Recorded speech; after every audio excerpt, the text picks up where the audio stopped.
Hi friends, எல்லாருமே எப்படி இருக்கீங்க? நல்லா இருக்கீங்க அப்படின்னு நினைக்கிறேன். நீங்கள் இதுவரையும் நம்ம சேனலை சப்ஸ்கிரைப் பண்ணலன்னா சப்ஸ்கிரைப் பண்ணிக்கோங்க. இன்றைக்கி நம்ம பார்க்க போகிற டாபிக்ஸ் பார்த்தீங்கன்னா ஜியோபோப், அதுக்கப்புறம் வீரமாமுனிவர். இதுக்கு முன்னாடி நம்ம நிறைய டாபிக் பார்த்துருந்தோம். அதோட கண்டினியூஸாக இப்போ நம்ம இந்த 2 டாபிக் பார்க்க போகிறோம். ஓகேங்களா? அதுக்கப்புறம் பக்கத்தில் இருக்கிற பெல் ஐக்கான் கிளிக் பண்ணிக்கோங்க. அப்போ தான் நம்ம போட வீடியோ உங்களுக்கு நோட்டிஃபை வரும். வாங்க வீடியோக்குள்ளே போகலாம். ஜியோபோப் அவங்களோட இயற்பெயர் பார்த்தீங்கன்னா ஜார்ஜ் இக்லு போப். ஓகேங்களா? அதனால அவங்கள ஜியோபோப் அப்படின்னு நம்ம சொல்கிறோம். அவங்க பிறந்த நாள் பார்த்தீங்கன்னா 24/4/1820, 11/2/1908 அப்போ இறந்துருக்காங்க. அவங்க பார்த்தீங்கன்னா பிறந்த ஊர் பார்த்தீங்கன்னா பிரின்ஸ் எட்வர்ட் தீவு அப்படின்றது கனடாவில் இருக்குது. ஓகேங்களா? நெக்ஸ்ட் பார்த்தோம்னா பெற்றோர் பெயர் பார்த்தீங்கன்னா ஜான் போப், கேத்தரின் யுக்லோ. அதுக்கப்புறம் அண்ணன் பார்த்தீங்கன்னா ஹென்ரி போப். ஓகேங்களா? நெக்ஸ்ட் டாபிக் பார்த்தீங்கன்னா தமிழ் தொண்டாற்றிய ஜியோபோப். ஜியோபோப் தமிழுக்கு எவ்வளோ தொண்டாற்றிருக்காங்க அப்படின்னு எவ்வளோ உழைச்சிருக்காங்க அப்படின்னு பார்க்க போகிறோம். அவங்க பார்த்தீங்கன்னா தமிழ் தாய்க்கு அவங்க எவ்வளோ தொண்டாற்றியிருந்தாலும் அவங்க பார்த்தீங்கன்னா தமிழ் தாய்மொழியாக கொள்ளலை. ஆனாலும் அவங்க தமிழ் பணியை தங்கள் தலையாய பணியாக கொண்டு தொண்டாற்றிருக்காங்க. ஆனால் அவங்க தமிழ்நாட்டுக்கு வந்தது பார்த்தீங்கன்னா உங்களோட திருப்பணினா இந்த சர்ச்சில் அதெல்லாம் நடக்கும் இல்லைங்களா, அந்த பணியாற்றதான் அவங்க இங்கே நம்ம தமிழ்நாட்டுக்கு வந்தாங்க. ஆனால் அவங்க தமிழ் மேலே அன்பு, அவங்களோட ஆர்வம் கொண்டதுனால அவங்க தமிழுக்கு அரும்பெரும் தொண்டாற்றிருக்காங்க. அதனால அவங்க தமிழுலகில் அழியா புகழ் பெற்றுள்ளனர். அத்தகைய சான்றோர்களும் தவத்திரு ஜியோபோப் குறிப்பிடத்தக்கவர். ஓகேங்களா? அதுக்கப்புறம் பிறப்பும் இளமையும் பார்க்க போகிறோம். பிறப்பும் இளமையும் அவங்கள பிறந்தது அண்ட் அவங்களோட இறந்த டேட்டு தாங்க நம்ம பார்த்தோன்னா மேலேயே பார்த்துட்டோம். ஆனால் அதுக்கு பிஃபோர் என்னென்ன நடந்துச்சு அதுக்குன்னு பார்க்க போகிறோம். அவங்க பார்த்தீங்கன்னா ஜியோபோப் அவங்க தான் ஜார்ஜ் இக்லோ போப். அவங்க 1820 பிறந்தாங்க. 24 ஏப்ரல் 24 பிரின்ஸ் எட்வர்ட் தீவில் ஜான் போப்பிற்கும் கேத்தரின் இக்லோவிற்கும் மகனாக பிறந்தார். அவங்க சிறந்த கல்வியாளர்களாகவும் சமயப்பற்று மிக்கவர்களாகவும் விளங்கினார். அதனால் அவங்க தம் குழந்தைகளுக்கு கல்வியையும் சமயத்தையும் கற்பித்ததுடன் நல்லொழுக்கத்தையும் ஊட்டி வளர்த்தனர் அப்படின்னு சொல்கிறாங்க. அதுக்கப்புறம் அவங்க சின்ன வயசில் சுறுசுறுப்பு, விடாமுயற்சி, ஊக்கம், உழைப்பு அதில் சிறந்து விளங்கியிருக்காங்க. அதனால தொண்டுள்ளம் கொண்டவராகவும் திகழ்ந்தனர். அதுக்கப்புறம் போப்பியோட தமையனார் ஹென்றி போப். அதுக்கப்புறம் அவங்க தமிழகத்துக்கு வராங்க. எதுக்கு அப்படின்னு பார்த்தோன்னா சமயத்தை பரப்பும் சமய குருவாக பணியாற்றி வந்தனர். அவரை போன்று தாமும் சமயப்பணி ஆற்ற வேண்டும் என்று போப் விரும்பினார். இவங்க சமயத்தை பரப்புறதுக்காக ஹென்றி போப் வந்திருப்பாங்க. அவங்க மாதிரி இவங்களும் வரணும் அப்படின்றதுக்காக ஜியோபோப்பும் தமிழ்நாடுக்கு வருவாங்க. அவங்க பார்த்தீங்கன்னா 19வது வயசுலேயே தமிழ்நாடுக்கு வந்துடுவாங்க. அப்போது அவங்க சேர பார்த்தீங்கன்னா 8 திங்கள் ஆகுமா. 8 திங்கள்னா 2 மாதம் இல்லைங்களா. அந்த 2 மாதத்துலேயும் அவங்க வர வழியில் வீணடிக்காமல் அவங்க பார்த்தீங்கன்னா தமிழ் நூல்களையும் வடமொழி நூல்களையும் படித்து வந்திருக்காங்க. அதனால அவங்க தமிழகம் வர்றதுக்குள்ள அவங்களுக்கு சொற்பொழிவு ஆற்றும் அளவுக்கு தமிழ் திறமையை அவங்க கற்றுருக்காங்க. ஓகேங்களா? இதுதான் அவங்களோட பிறப்பும் இளமையும். வந்ததுக்கப்புறம் அவங்களோட தமிழகத்தில் சமயப்பணி என்னென்ன இருக்குது அப்படின்னு பார்க்கலாம். அவங்க பார்த்தீங்கன்னா தமிழ்நாட்டில் சென்னையில் சாந்தோம் அப்படின்ற பகுதியில் சமயப்பணி ஸ்டார்ட் பண்ணியிருக்காங்க. அதுக்கப்புறம் திருநெல்வேலி மாவட்டத்திற்காக மாற்றிருக்காங்க. அப்போ அங்கே உள்ள பள்ளி இருக்கு இல்லைங்களா, பள்ளி, கல்லூரி, சமயப்பணி, கல்வி, அங்கே பள்ளிகளை நிறுவி கல்வி பணியையும் சமயப்பணியையும் மேற்கொண்டிருக்காங்க. ஓகேங்களா? அவங்களுக்கு என்னென்ன நூல்கள் தெரியும் அப்படின்னு பார்த்தீங்கன்னா தமிழ் இலக்கியங்கள், இலக்கண நூல்கள் முதலியவற்றையும் கிரேக்கம், லத்தீன், எபிரேயம் முதலிய மொழிகளையும் கற்றுக்கொண்டார். அதுக்கப்புறம் அவங்க எதான் பணியாற்றிருக்காங்க அப்படின்னு பார்த்தீங்கன்னா கணிதம், அறிவாய்வு, மெய்யறிவு ஆகியவற்றை கற்பிக்கும் ஆசிரியராகவும் பணியாற்றினார். ஓகேங்களா? அவங்களோட திருமணம் திருநெல்வேலி மாவட்டத்தில் சாயபுரத்தில் 1942 முதல் 1949 வரை அவங்க கல்வி பணியும் சமயப்பணியும் ஆற்றிருக்காங்க. அதுக்கப்புறம் இங்கிலாந்துக்கு போயிடுறாங்க. அதுக்கப்புறம் அவங்களுக்கு பார்த்தீங்கன்னா 1850 அவங்களுக்கு திருமணம் நடைபெறுது.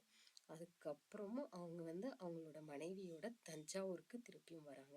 தஞ்சாவூருக்கு வந்ததுக்கப்புறம் நெக்ஸ்ட் வந்து இது கொஞ்சம் ஸ்டோரியாக தாங்க இருக்கும். ஆனால் இது வந்து அந்த ஆண்டுகள் மட்டும் நம்ம ஞாபகம் வச்சுக்கிற மாதிரி இருக்கும். ஓகேங்களா? தஞ்சாவூருக்கு வந்ததுக்கப்புறம் அவங்க என்னென்ன பணியாற்றிருக்காங்க அப்படின்னு பார்க்கலாம். தமிழ் இலக்கிய ஆய்வு. ஓகேங்களா? தஞ்சைக்கு வந்ததுக்கப்புறம் 8 ஆண்டு காலத்தில் புறநானூறு முதலான சங்க நூல்களையும் நன்னூல் முதலான இலக்கண நூல்களையும் பயின்றிருக்காங்க. அதுக்கப்புறம் திருக்குறள், திருவாசகம், நாலடியார் இது மூணுத்தையும் அவங்க வந்து பார்த்திங்கன்னா அந்த நயங்களை உணர்ந்து அதை வந்து மொழிபெயர்த்திருக்காங்க. ஓகேங்களா? இந்தியன் சஞ்சிகை, இந்தியாவின் தொல்பொருள் ஆய்வு முதலான ஏடுகளை தமிழ் மொழி பற்றிய ஆராய்ச்சி கட்டுரைகள் ஆங்கிலத்தில் எழுதினார் இவங்க. ஓகேங்களா? அதில் பார்த்தீங்கன்னா இங்கே பாருங்கள், புறநானூறு, புறப்பொருள், வெண்பாமாலை, திணை விளக்கங்களும் தமிழ் புலவர் வரலாறும் இடம்பெற்றிருந்தன. அந்த கட்டுரையில் பார்த்தீங்கன்னா இது எல்லாமே இடம்பெற்றிருக்கு. அதுக்கப்புறம் பார்த்தீங்கன்னா போப் வந்து பார்த்தீங்கன்னா பொறுமை, சினையின்மை, நட்பு முதலியவற்றை விளக்கும் அறநூல்களில் இருந்து ஆய்ந்தெடுத்து தமிழ் செய்யுட்கலம்பகம், இது அடிக்கடி கேட்குற கொஸ்டின். ஓகேங்களா? தமிழ் செய்யுட்கலம்பகம் என்னும் நூலாக தொகுத்தோடு அந்த பக்கங்களும் விளக்கமும் தந்துள்ளனர். ஓகேங்களா? பாடநூலின் முன்னோடி அப்படின்னு சொல்றாங்க அப்படின்னு பார்த்தோம்னா போப் வந்து தமிழை கற்கும் காலத்திலேயே நூல் ஆசிரியராகவும் விளங்கினார். அவங்க வந்து பள்ளியில் படிக்கும் குழந்தைகள் இலக்கணத்தை நன்கு அறிந்து கொள்ளும் வகையில் வினா விடை முறையில் அமைந்த 2 இலக்கண நூல்களை அவர் எழுதினார். ஓகேங்களா? அவங்க வந்து பெரியவர்கள் கற்கும் வகையிலும் இலக்கண நூல் எழுதியிருக்காங்க, சின்னவங்க கற்கும் வகையிலும் இலக்கண நூல்கள் எழுதியிருக்காங்க. அதுக்கப்புறம் அவங்க வந்து பார்த்தீங்கன்னா மேலை நாட்டோர் தமிழ் எழுதில் கற்றுக்கொள்ளும் வகையில் தமிழ் ஆங்கில அகராதி ஒன்றையும் ஆங்கிலம் தமிழ் அகராதி ஒன்றையும் போப் வெளியிட்டிருக்காங்க. அதுக்கப்புறம் தமிழ் வரலாற்று நூல்களையும் எழுதியிருக்காங்க. பழைய தமிழ் இலக்கியங்களிலிருந்து சில செயல்களை தொகுத்து நூலாக வெளியிட்டு அதனை பாட நூலாக வைக்க ஏற்பாடு செய்தனர். தமிழில் வந்து உரைநடை நூல் ஒன்று எழுதியிருக்காங்க. உத்தக மண்டலத்தில் அவங்க என்ன பண்ணியிருக்காங்க, 1858 வந்து அவங்க உத்தக மண்டலம் வந்து போகிறாங்க. அங்கே வந்து பள்ளி ஒன்று ஸ்டார்ட் பண்ணி அது வந்து ஆசிரியராக பணி புரிகிறாங்க.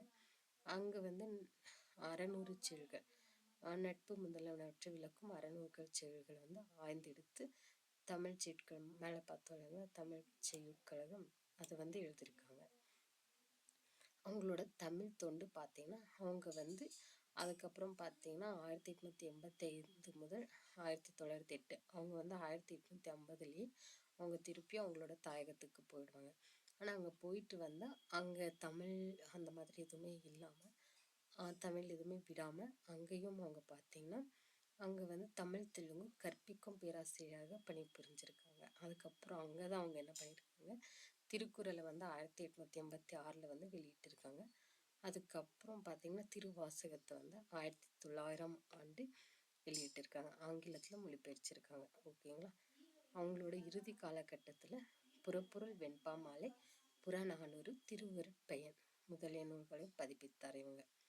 அவங்களோட மறைவு பார்த்தீங்கன்னா 1908 ஆண்டு. அப்போ வந்து பார்த்தீங்கன்னா தமிழுரை நீத்தார். அவங்க வந்து அங்கே வந்து அவங்க என்ன சொல்லியிருக்காங்க இருக்கிறதுக்கு முன்னாடி, இங்கே ஒரு தமிழ் மாணவன் உறங்கி கொண்டிருக்கிறான், அப்படி வந்து எழுதுங்க அப்படின்னு சொல்ல வேணும், அப்படி வந்து எழுதியிருக்காங்க. ஓகேங்களா? நெக்ஸ்ட் இது வந்து பார்த்தீங்கன்னா அவங்களுக்கு வந்து செந்தமிழ் செம்மல் டாக்டர் ஜி போப் 1839 ஆண்டு தென்னிந்தியாவிற்கு வந்தால் இது வந்து ஷார்ட்டாக இருக்குங்க. சாந்தோம் அப்படின்ற இடத்துல இருந்தாங்க. அவங்க வந்து தூய்மையான தமிழ் மொழி தமிழர்களுக்கு பெரு வியப்பை அளித்தது. நெக்ஸ்ட் வந்து பார்த்தீங்கன்னா அவங்க வந்து தமிழ் மொழியை பயன்படுத்த தொடங்கிய அந்த காலத்திலேயே ஐரோப்பியரும் படித்து பயன்பெற வேண்டும் என்ற எண்ணத்தில் தமிழ் நூல்களை ஆங்கிலத்தில் மொழிபெயர்த்திருக்காங்க. அதே மாதிரி அவங்க வந்து தஞ்சாவூரில் இருக்கும்போது திருக்குறள், திருவாசகம் பற்றி வந்து அவங்க படித்து அதை வந்து மொழிபெயர்த்திருக்காங்க. ஓகேங்களா? அப்போதே அவங்க தொல்காப்பியம், நன்னூல் இந்த மாதிரி நூல்களை வந்து அவங்க எளிய தமிழில் இலக்கண நூல்களை வந்து சிலவற்றை எழுதியிருக்காங்க. அதுக்கப்புறம் இவங்க வந்து ஒரு புக்கு, தமிழ் ஹேண்ட் புக் அப்படின்ற நூலை வந்து அவங்க வெளியிட்டிருக்காங்க. ஓகேங்களா? அதுக்கப்புறம் ஆங்கிலத்தில் எழுதப்பட்டிருந்த தமிழ்நாட்டின் வரலாற்றை தமிழில் எழுதி பதிப்பித்தவர் இவங்க வந்து ஸ்கூல்ஸ் எல்லாம் நடத்தி அவங்களோட தமிழ் மொழி வழியாகவே அனைத்து துறைக்கல்வியும் பெரும் முறையானது என்றும் அத்தகைய கல்வியே பயனளிக்கும் என்றும் போப் வந்து கூறியிருக்காங்க. அவங்க வந்து 70 ஆண்டுகள் தமிழோடு வாழ்ந்து தமிழுக்கும் நலம் செஞ்சுருக்காங்க. இங்கே பார்த்தீங்கன்னா முக்கியமான ஆண்டுகள் அவங்க வந்து பிறந்தாங்க 1020 1008 வரையும் இம்பார்ட்டன்ஸான டேஸ். ஓகேங்களா, இதில் இருக்குது பார்த்தீங்கன்னா இது வந்து பிறந்தது. இப்போது சென்னைக்கு வந்தாங்க.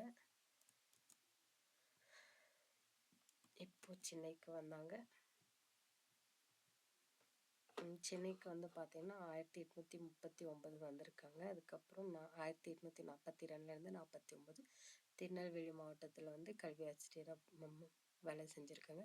50 திருமணம் ஆச்சு. 58 உதகமண்டலத்தில் சேம் அதே மாதிரி ஒரு கல்வியை ஒரு ஸ்கூலை வந்து ஸ்டார்ட் பண்ணி அங்கே வந்து ஆசிரியராக இருந்திருக்காங்க. அதுக்கப்புறம் 1885 இங்கிலாந்து போயிட்டு அங்கே வந்து தமிழ் தெலுங்கு வந்து கற்பிக்கும் ஆசிரியராக அவங்க வந்து பணியாற்றிருக்காங்க. அதுக்கப்புறம் 1886 வந்து திருக்குறளை மொழிபெயர்ச்சிருக்காங்க. 1900 திருவாசகத்தின் ஆங்கில மொழிபெயர்ப்பு வெளியீடு செஞ்சுருக்காங்க. 8 வந்து அவங்க இறந்து போகிறாங்க. ஓகேங்களா, ஜியு போப் பார்த்தீங்கன்னா இவ்வளோதான். இது வந்து இப்போது நம்ம பார்த்தோம்னா ஜியு போப்போட இம்பார்ட்டன்ட் கொஸ்டின்ஸ் எல்லாமே நம்ம பார்த்தாச்சு.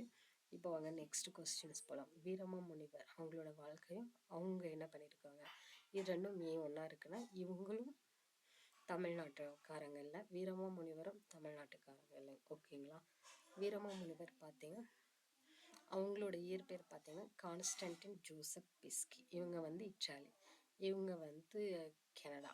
ஓகேங்களா, கனடாவில் வந்து எங்கே அப்படின்னு பார்த்தோன்னா அவங்க வந்து பிரின்ஸ் எட்வர்ட் தீவு. ஓகேங்களா,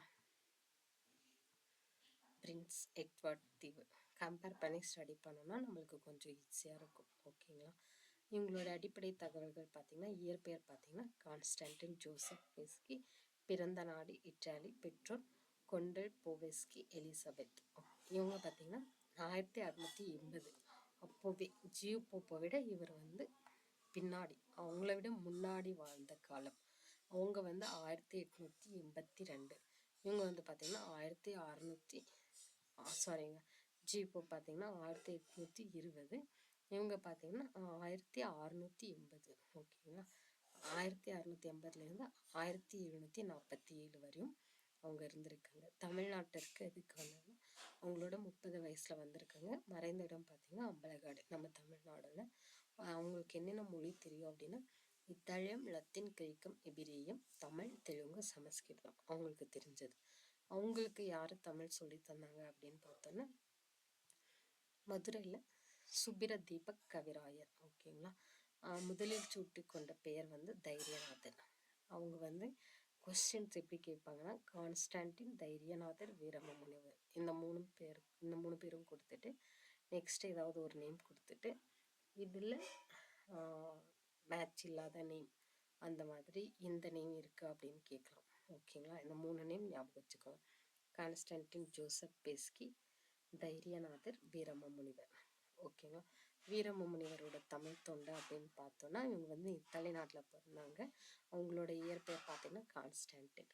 அவங்க வந்து 30 வயசில் திருப்பணியாற்றிட்டு அதனால தமிழுக்கு வந்திருக்காங்க. 2 பேரும் எதுக்கு வந்திருக்காங்க, திருப்பணிக்காக வந்திருக்காங்க. அவங்க வந்து ஆங்கிலம், எபிரேயம், கிரேக்கம் ஆகிய மொழிகளை அறிந்திருந்தாலும் அவங்க வந்து தமிழ் மொழியால் ரொம்பவே அதிகமாக அது மேலே ஆர்வம் கொண்டு அதனால் ஈர்க்கப்பட்டு அவங்க தமிழ் மொழியில் இருக்கிற எல்லாமே தெரிஞ்சுக்கிட்டாங்க. ஓகேங்களா, நெக்ஸ்ட் வந்து அவங்க ஏன் தைரியநாதர் அப்படின்னு பேர் வச்சுக்கிட்டாங்க. அதுக்கப்புறம் அதையும் தனித்தமிழாக்கி வீரமாமுனிவர் அப்படின்னு வச்சுக்கிட்டாங்க. ஓகேங்களா, தமிழ் மொழி கற்றதோடு தெலுங்கு, வடமொழி முதலிய மொழிகளையும் கற்று தேர்ந்தார். இவங்க வந்து முதலாக எழுதினது சதுரகராதி. நம்ம சதுரகராதி பார்த்தோன்னா நம்ம இதில் பார்த்துருக்கோம் திராவிட மொழிகள். ஓகேங்களா, தமிழில் முதலாக சதுரகராதி என்னும் அகராதியை வெளியிட்டவர் வீரமாமுனிவர். ஓகேங்களா, நீங்கள் திராவிட மொழிகள் வந்து பார்க்கலான்னு போய் பார்த்துக்கோங்க. இது எதனால் சதுரகராதி அண்ட் வீரமாமுனிவர் இம்பார்ட்டன்ஸ் அப்படின்னு தெரியும்.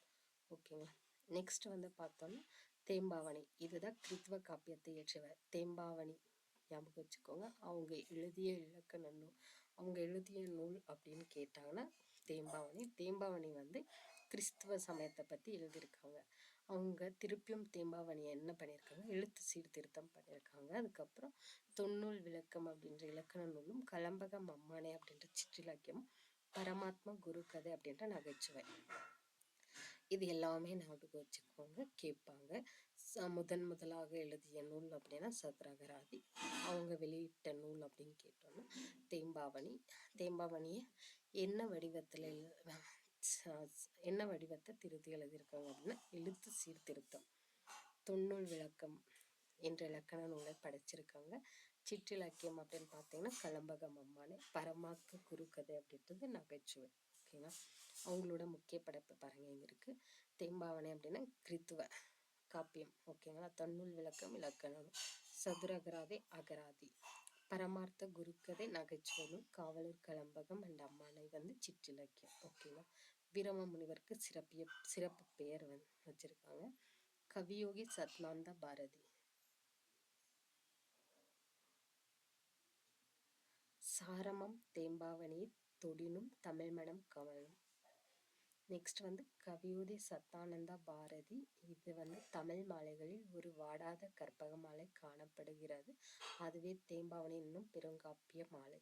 இவங்க வந்து பார்த்தீங்கன்னா ரெண்டு இந்த மாதிரி பாராட்டியிருக்காங்க. யார் அப்படின்னு பார்த்தீங்கன்னா கவியோகி சத்தானந்த் பாரதி. அதே மாதிரி பூர்ணலிங்கம் பிள்ளை வந்து இது சீவக சிந்தாமணிக்கு இணையான காவியமாகும் அப்படின்னு சொல்லியிருக்காங்க. கால்டுவெல் எப்படின்னா கால்டுவெல் வந்து இருக்கு. கால்டுவெல் என்ன சொல்லியிருக்காங்கன்னா தமிழ் இலக்கியத்திலே தலைச்சிறந்த 4 காவியங்களும் தேம்பாவணியும் ஒன்று அப்படின்னு சொல்லியிருக்காங்க. ராபி சேது பிள்ளை வந்து தேம்பாவணி தமிழ்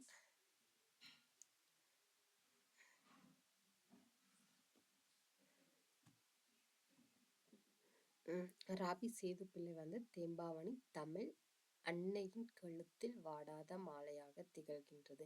இது வந்து அன்னையின் கழுத்தில். ஓகேங்களா. காவலூர் கலம்பகம் கதம்பம் மாலையாக காட்சியளிக்கிறது. தொன்னூல் பொன்னூலாக விளங்குகிறது. சதுரகராதி முத்தரமாக மிளிர்கிறது. வீரமா முனிவர் தமிழ் முனிவர்களும் ஒருவராக விளங்குகிறார்.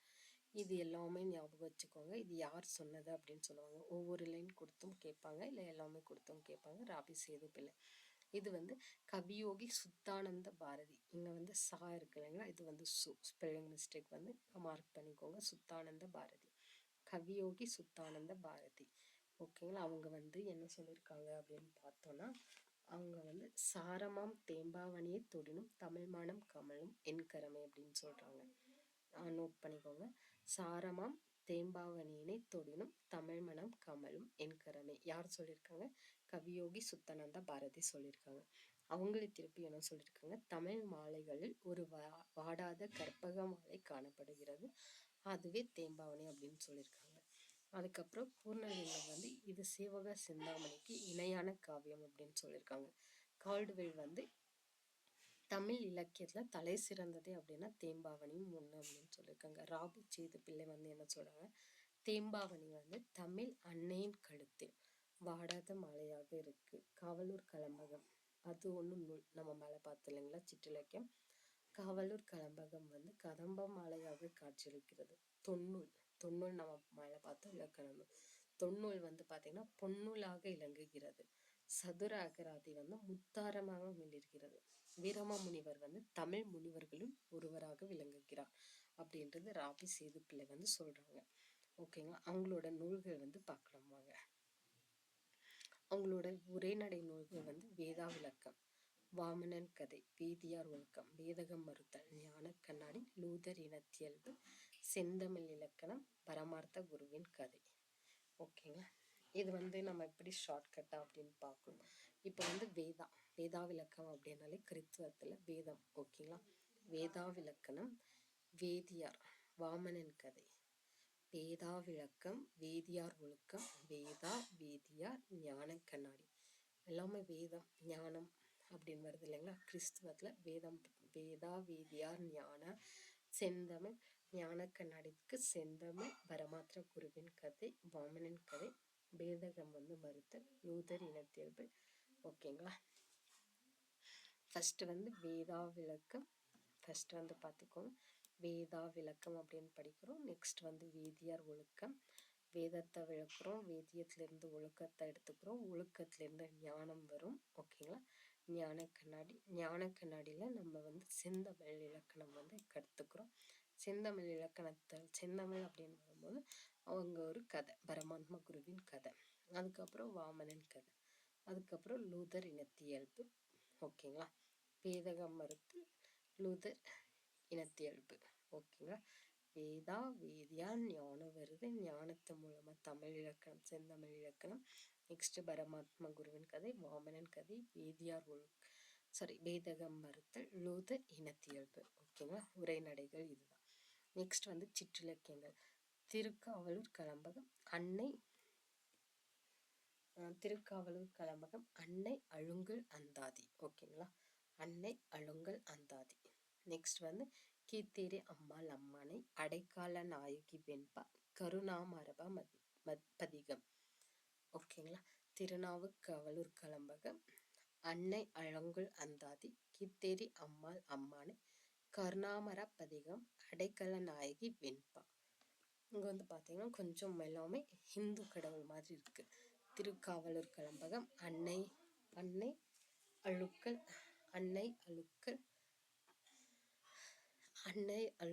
அழுங்கல் அந்தாதி, அன்னை அழுங்கல் அந்தாதி, கீத்தேரி அம்மாள் அம்மானி, கருணாமர பதிகம், அடைக்கால நாயகி வெண்பா. ஓகேவா. நெக்ஸ்ட் வந்து சிற்றிலக்கிய குறிப்பு பார்த்தீங்கன்னா, தமிழின் பண்பாடு, பக்தி, நெறி, நகைச்சுவை, இணைய உணர்வுகளை வெளிப்படுத்துகிறது.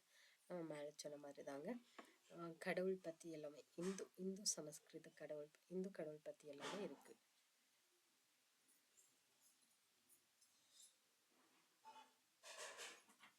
நெக்ஸ்ட் வந்து பார்த்தீங்கன்னா மருத்துவ நூல்களில் வந்து சில நூல்கள் இருக்குது. அதில் பார்த்தீங்கன்னா என்னென்ன எழுதியிருக்காங்க அப்படின்னு பார்க்கலாம் வாங்க.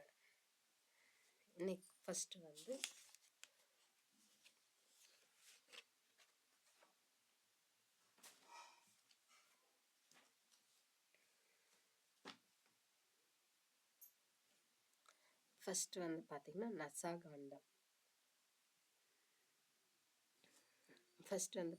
நசாகாண்டம். ஓகேங்களா. நவரத்தின சுருக்கமாலை, நசகாண்டம், காண்டம், நவரத்தினம். காண்டம் அப்படின்னாலே ஒன்று கோள்களை பற்றி வருது இல்லைங்களா. காண்டம் 5 அந்த மாதிரி வச்சுக்கோங்க. நெக்ஸ்ட் வந்து சுருக்கமலை, நவரத்தின சுருக்கமலை, ரத்தினம். ஓகேங்களா. மகவீரிய சிந்தாமணி, வைத்திய சிந்தாமணி, சுரமஞ்சலி,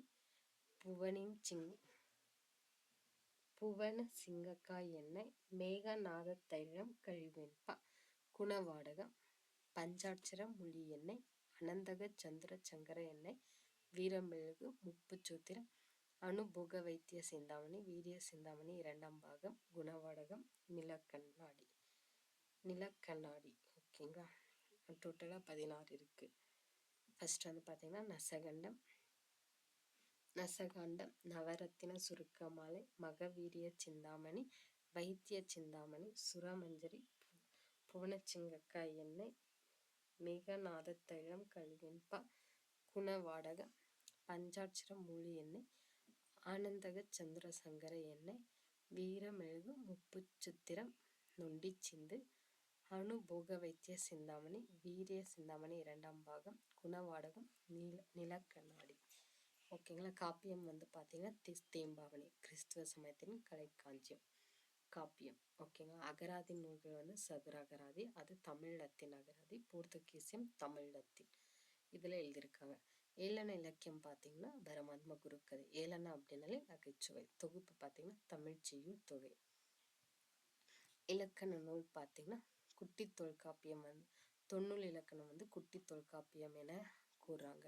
எழுத்து, சொல், பொருள், யாப்பு, அணி ஆகிய 5 இலக்கணங்களை வந்து அது எடுத்துரைக்குது. இது டோட்டலாக பார்த்தீங்கன்னா 370 நூற்பாக்கள் விளக்கப்பட்டுள்ளன. ஓகேங்களா. பிற இலக்கண நூல்கள் அப்படின்னு பார்க்கும்போது கொடுந்தமிழ், செந்தமிழ் இலக்கணம். மொழிபெயர்ப்பு வந்து என்னென்ன பண்ணியிருக்காங்க அப்படின்னா, திருக்குறளில் இருக்கிற அறத்துப்பால் பொருட்பாலை வந்து லத்தீன் மொழியில் மொழிபெயர்ச்சிருக்காங்க. இது ஜஸ்ட் குறிப்பு ஷார்ட்டாக இருக்குங்க. நெக்ஸ்ட் இதுவும் அவங்களோட வகையான நூல் இருக்கும். வீரமா முனிவரோட சிறப்பு பெயர்கள் அப்படின்னு பார்த்தோன்னா, அவங்க வந்து தமிழ் சிறுகதையின் முன்னோடி, தமிழ் உரைநடையின் தந்தை, தமிழ் தேசிகர், ராஜேஸ்வரி மதுரை தமிழ்ச் சங்கம், எல்லல் இலக்கிய வழிகாட்டி, உரைநடை இலக்கிய முன்னோடி, மொழிபெயர்ப்பு துறையின் வழிகாட்டி, வீரமா முனிவர் மதுரை தமிழ்ச் சங்கம், தமிழ் அகராதியின் தந்தை, தொகுப்பு பணியின் வழிகாட்டி. அவங்களோட சீர்திருத்தம், எழுத்து சீர்திருத்தம். எக்ஸாம்பிளுக்கு இந்த மாதிரி சில குறில் எழுத்துக்களையும் சில நெடில் எழுத்துக்களையும் வேறுபடுத்தி மாற்றம் செஞ்சுருக்காங்க. இஸ்மத் சன்னியாசி அப்படின்னு ஏன் கூப்பிடுறாங்க அப்படின்னு பார்த்தோம்னா, வீரம முனிவர் திருச்சி ஆண்ட சந்தா சாஹிப் என்னும் மன்னரை சந்திக்கும் போது அவங்க 2 மாதங்களில் அவங்களோட உரையாடுறதுக்காக 2 மாதத்துல அவங்க உருது கற்றுக்குறாங்க. அதனால அவங்களோட எளிமையும் துறவையும் கண்டா சந்தா சாஹிப் அப்படின்றவங்க இஸ்மத் சன்னியாசி அப்படின்ற பட்டத்தை வீரம முனிவருக்கு கொடுக்குறாங்க. அதுக்கப்புறம் திருச்சி மாவட்டத்தில் வடக்கே உள்ள போகலூர், மால்வாய், அரசூர், நல்லூர் ஆகிய 4 கிராமங்களை வீரமா முனிவருக்கு சந்தா சாஹிப் பரிசளிச்சிருக்காங்க.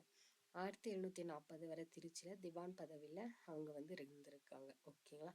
வீரமா முனிவருக்கு இஸ்மத் சன்னியாசி அப்படின்ற பட்டத்தை தனது குடும்ப பேரையும் வழங்கியிருக்காங்க அவங்களுக்கு. அதனால தான் இவங்க இஸ்மத் சன்னியாசி எனப்படும் வீரமா முனிவர் அப்படின்னு சொல்கிறாங்க. அதுக்கப்புறம் அவங்க அவங்க தாத்தா பயன்படுத்தின ஒரு பல்லக்கை அவங்களுக்கு கொடுத்துருக்காங்க. யார் அப்படின்னு பார்த்தோன்னா சந்தா சாஹிப் கொடுத்துருக்காங்க. இஸ்மத் சன்னியாசி அப்படின்றது பாரசீக சொல் அப்படின்னு சொல்கிறாங்க. இந்த சொல்லுக்கு தூய துறவி அப்படின்ற பொருள். ஓகேங்களா.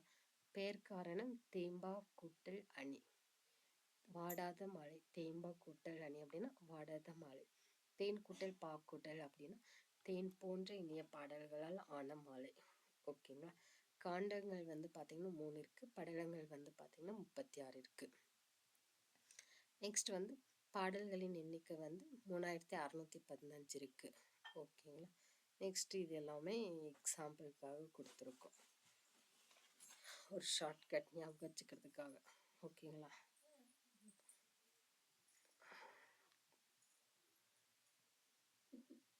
நம்ம ஜிபோ வீரமா முனிவரில் பார்த்தீங்கன்னா இம்பார்ட்டன்ட் பாயிண்ட்ஸ் எல்லாமே பார்த்தாச்சு. குரூப் 4க்கு தேவையான இம்பார்ட்டன்ட் பாயிண்ட்ஸ் எல்லாமே பார்த்தாச்சு. இந்த வீடியோ உங்களுக்கு பிடிச்சிருந்தா லைக் அண்ட் சப்ஸ்கிரைப் பண்ணிக்கோங்க. இதே மாதிரி உங்கள் ஃப்ரெண்ட்ஸ் அண்ட் ஃபேமிலிஸ் யாராவது குரூப் 4 ஸ்டடி பண்ணுறாங்க அப்படின்னா உங்களுக்கு ஷேர் பண்ணுங்கள். இதே மாதிரி வீடியோஸ் இன்னும் நீங்கள் பார்க்கணும் அப்படின்னு நினச்சிங்கன்னா நம்ம சேனலை சப்ஸ்கிரைப் பண்ணிவிட்டு பக்கத்தில் இருக்கிற பெல் ஐக்கானை கிளிக் பண்ணிக்கோங்க. அப்போ தான் நம்ம போடுற வீடியோ உங்களுக்கு நோட்டிஃபை வரும். தேங்க்யூ.